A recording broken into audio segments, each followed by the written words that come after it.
Bismillahirrahmanirrahim. Comme si c'était le dernier round. Pacte Dr Adham Sharkawi. La disparition d'Israël n'est pas une hypothèse, mais une certitude coranique et une promesse prophétique. Il ne s'agit pas de savoir si cela arrivera, mais quand. Cependant, je ne crois pas à l'inaction ni à l'attente passive de miracles.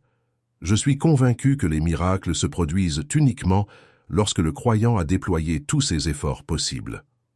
Lorsque le mal déploie toute sa puissance et semble à un pas de la victoire, et que le bien tient bon jusqu'à la dernière étincelle de résistance, c'est alors que le miracle intervient. Le Coran nous enseigne une vérité immuable. Les conflits de pouvoir obéissent aux lois des moyens et des forces en présence, mais dans les luttes de foi, il n'est pas nécessaire que les forces s'équilibrent, ni que les moyens soient équivalents. Tous les tyrans que Dieu a châtiés étaient au sommet de leur arrogance. Pharaon a été détruit alors qu'il proclamait « Je suis votre Seigneur suprême ».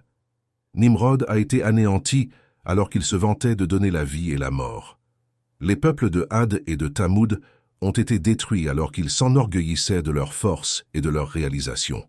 De même, les Mongols, après avoir ravagé Bagdad et massacré 1 million de musulmans, ont vu leur puissance brisée.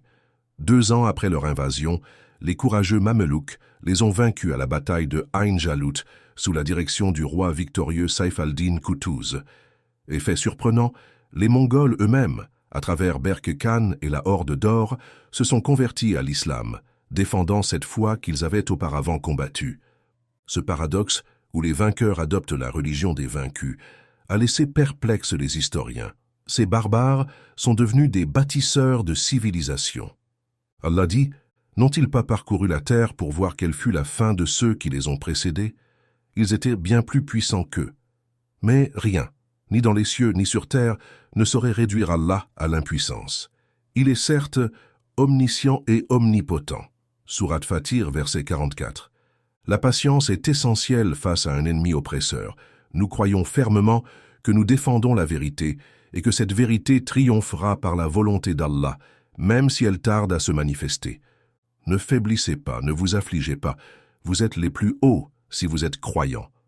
Sourate Ali Imran, verset 139. Si tu as fini d'écouter, laisse une bonne trace pour laquelle tu seras récompensé.